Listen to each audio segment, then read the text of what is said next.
From Upper Michigan Source, this is your Sports on Demand for Thursday, October 25th. That's right, it's 2 months away till Christmas. I'm Mike Ludlum.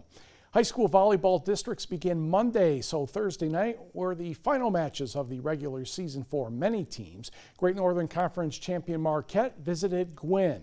We'll pick up the action in set number 2. Marquette won the first, and Gwinn will keep the ball in play. That's Maya King, Madison Carter, and Delaney Saul. But Gwinn keeps it alive. Then all of a sudden, boop, goes right back to Saul. She somehow puts it away without touching the net, and Marquette is in the lead. Next, freshman Siler Ruska puts one off the net for an ace, and the Redheads lead 19-11. For Gwinn, Larissa Wickstrom, Megan Rokalainen, Brooke Manor with some authority puts that kill down. Marquette, though, still leads by 7.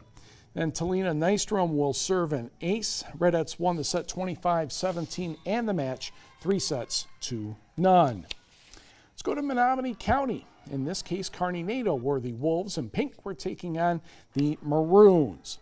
Midway through the first set, Emma Hofer is going to get a hold of one and put it down for Menominee, and the Maroons are down by 1 at 12-11.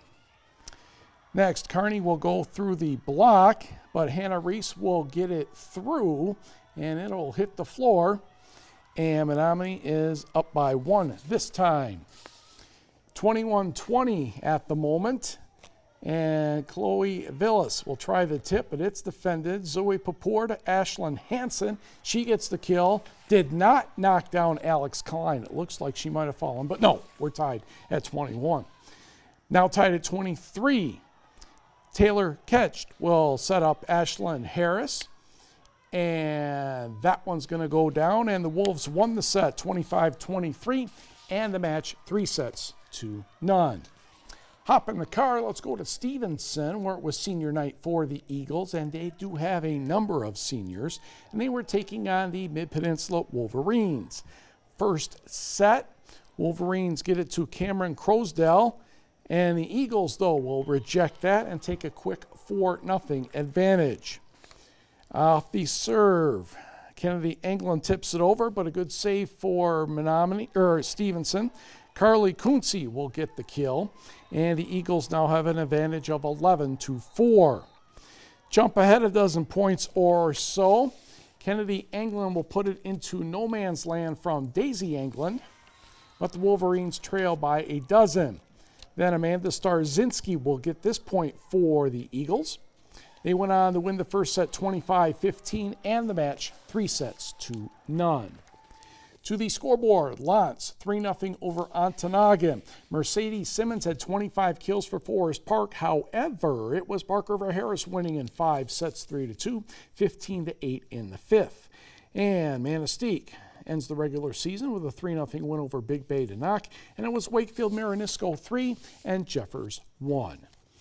The Upper Peninsula Cross Country Coaches Association met in Ishpeming to determine the top runners of 2018.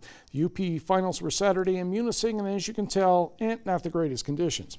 Gladstone's Adam Bruce won the Division I boys title, 17 minutes 5.5 seconds. He's a senior and finish his career on top. Meanwhile, for the girls, a unanimous vote for Negaunee's Emily Papour. She was the only girl across the finish line in less than 20 minutes, 19 minutes, 58.5 seconds, winning by 32 seconds over Marquette's Erica Asmus. Papour is a junior, and I don't think she lost a race involving UP runners this season. So let's take a look at the board. On the boys' side, again, Bruce, the runner of the year. Gogebic Uriah Eiley was next. Ishpeming Spencer Drew is believed to be the first Upper Peninsula boy to be on the Dream Team 4 years in a row.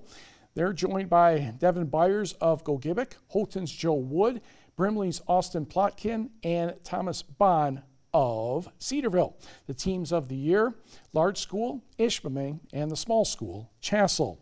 On the girls' side, besides Papour of Negaunee, Dream Teamers are Marquette's Erica Asmus, St. Ignace's Elizabeth Becker, Madeline Paramaki of Munising, Houghton's Annabelle Needham, Sault Ste. Marie's Haley Knowles, Leela Raudiota of Chassell, and Danica Walters of Superior Central. The large school team of the year was Sault Ste. Marie, with Hancock the small school team of the year.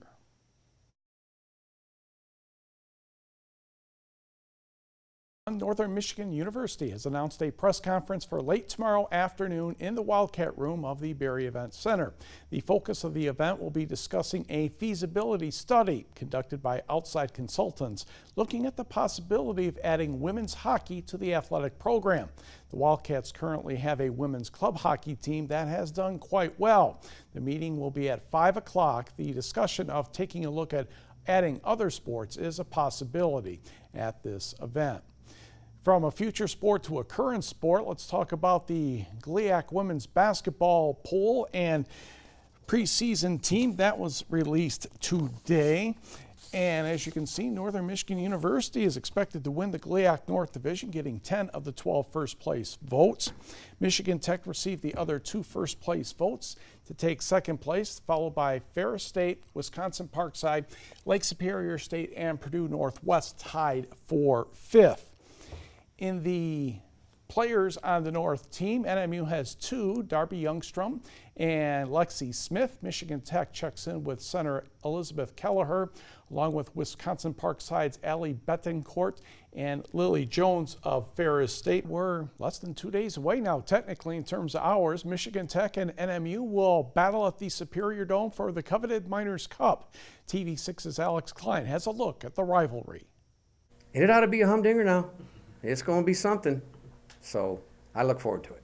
Coach Nystrom and Coach Olson know a rivalry when they see one, and this is it. Hey, it's 2 UP schools. It's 2 big rivals playing each other. Every year, the 2 teams duke it out for the Miners Cup, a trophy that holds tons of pride for the Upper Peninsula. The ability to have that cup and to put it in your display case, it means a lot to the players. It means a lot to the people in the area and in the communities. You know, so going out there to play, you know, there's tons to play for.